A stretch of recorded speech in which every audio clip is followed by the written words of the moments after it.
수고했습니다. 오늘 하루 일단 겨우 벌었네. 오빠 마쳤나? 맞췄지. 고생했어. 조만간 우리 신혼집 잔금 치르는 날이지.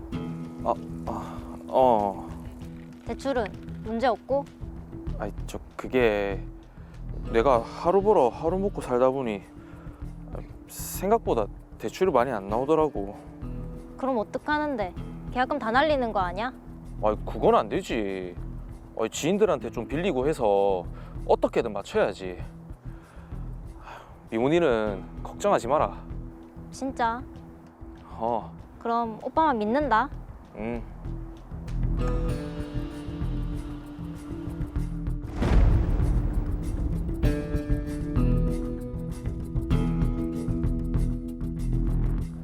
예. 월급 들어왔으니까 돈 찾아서 갈게요. 예.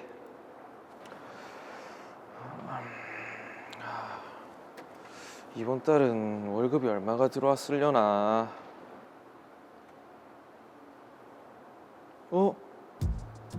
이게 뭐고? 1, 10, 1000만, 10만, 100만, 1000만. 3억? 이거 뭐 잘못된 거 아니가? 3억이 분명히 맞는데 누가 잘못 보냈나?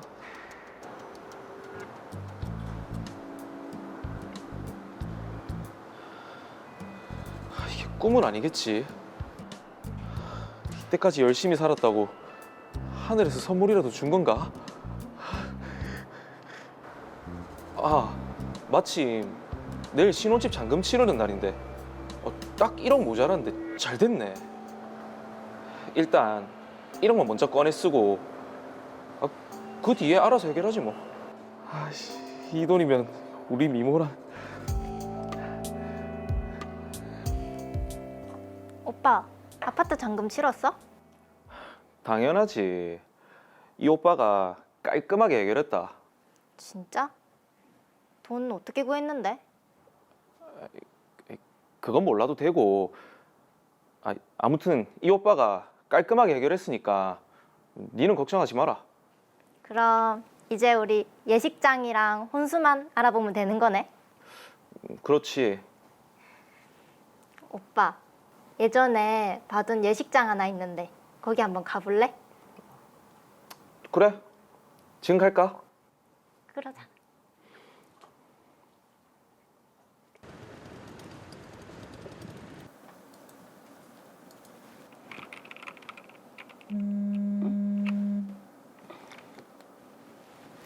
네, 로이어 컴퍼니입니다. 여기 K상사인데요. 지난달에 저희가 지급한 물품 대금이 아직 안 들어왔는데 무슨 이유가 있습니까? K상사면 저희가 지난달에 입금했는데요. 입금 안 됐습니다. 물품 받고 그날 바로 3억 보내주신다고 했는데 한 달 동안 입금이 안 됐어요. 뭔가 착오가 있는 것 같은데 그럼 저희가 다시 한번 확인해보고 연락드리겠습니다. 이상하다.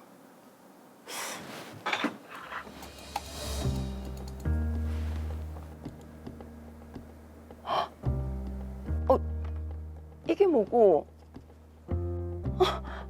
계좌번호 끝자리가 9인데 영어로 잘못 입금했네.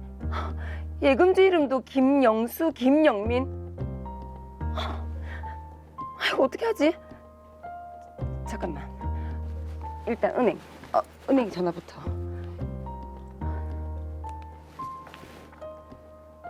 네, 거기 로이어은행이죠? 제가 입금을 잘못해서요. 네, 입금 날짜가 한 달 전에. 네? 벌써 돈이 인출됐다고요? 한두 푼도 아니고 회사 돈인데 이걸 어떻게 해야 되지?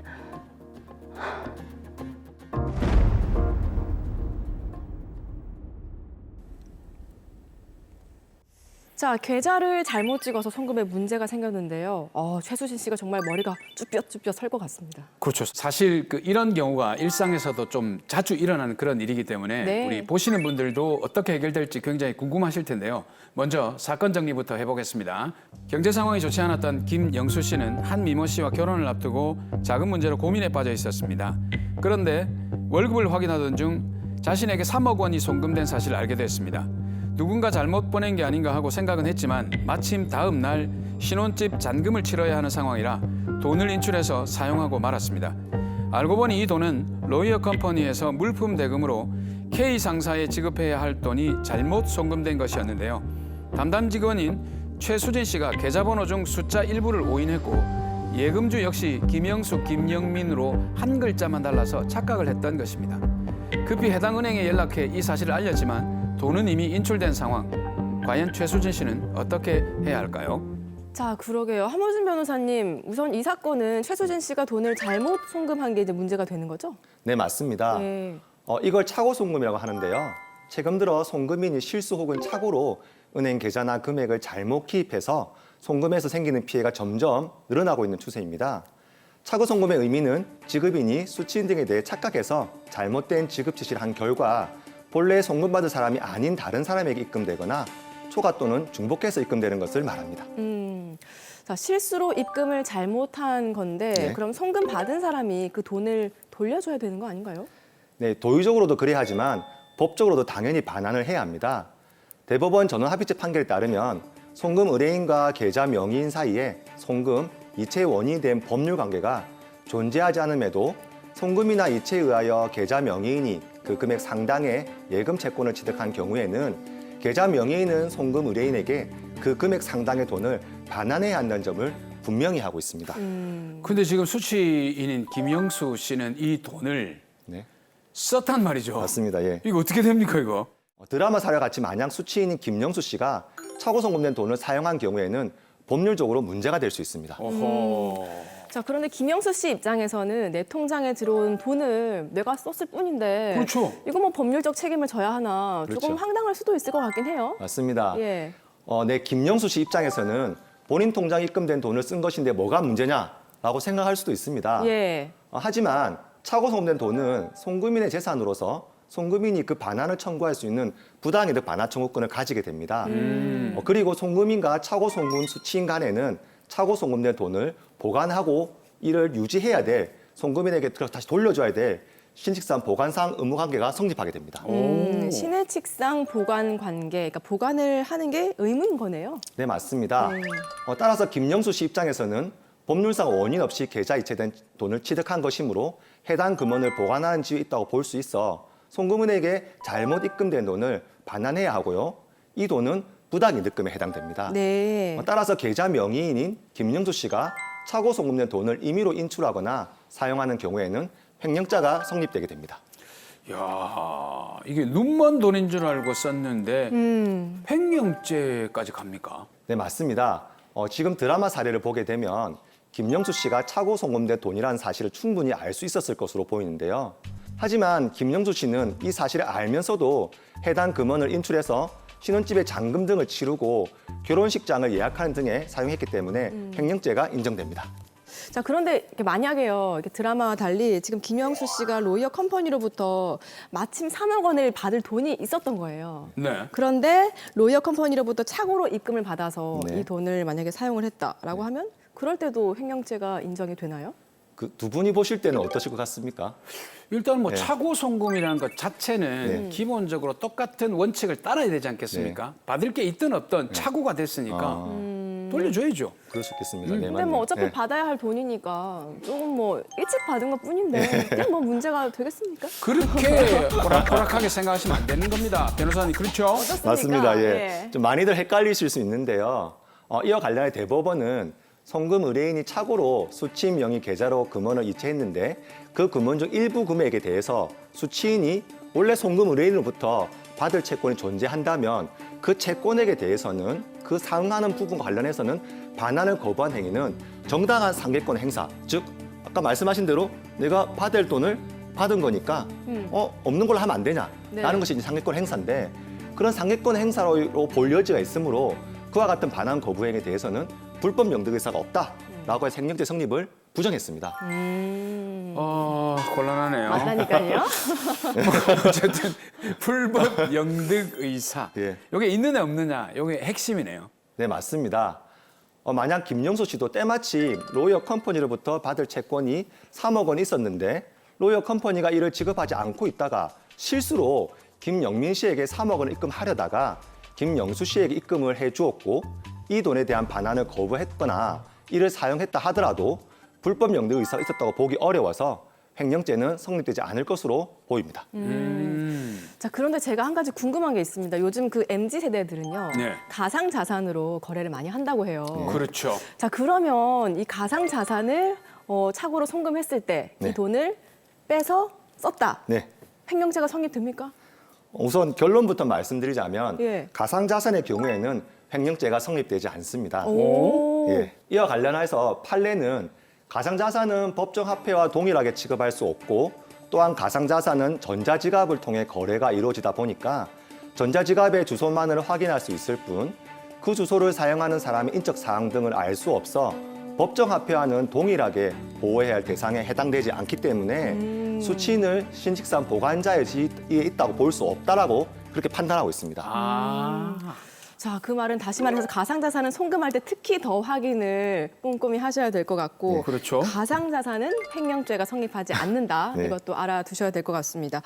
자, 다시 드라마로 돌아와서 보면요. 착오 송금을 한 로이어 컴퍼니는 최수진 씨는요. 이 돈을 돌려받아야 할 텐데 네. 어떻습니까? 이걸 어떻게 해야 돌려받을 수 있을까요?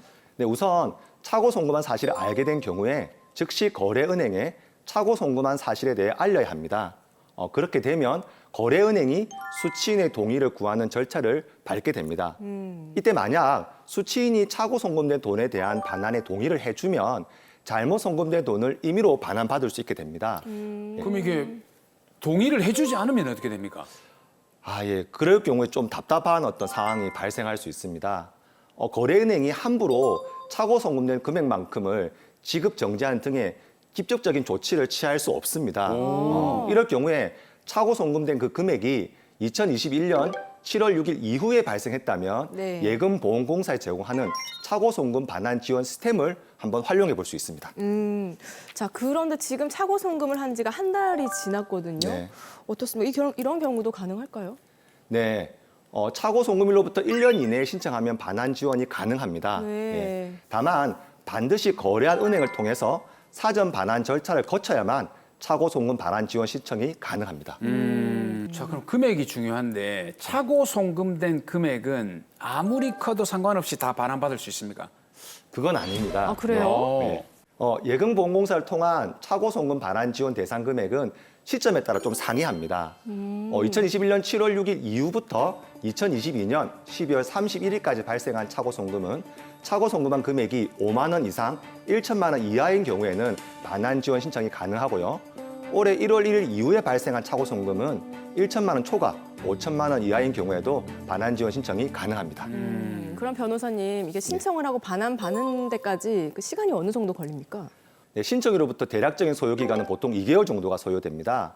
부당이득 채권을 매입해서 수취인 정보를 확인한 뒤에 자진 반환을 권유하고 이를 거부한 경우에 지급 명령이 이루어지는데 이에 소요되는 걸리는 시간을 예상 시간을 말하는데요. 네. 만약 강제 집행 등의 회수 절차가 추가로 필요한 경우에는 2개월을 초과해서 시간이 소요될 수도 있습니다. 네, 근데 제가 아주 작은 부분 하나를 발견을 했습니다.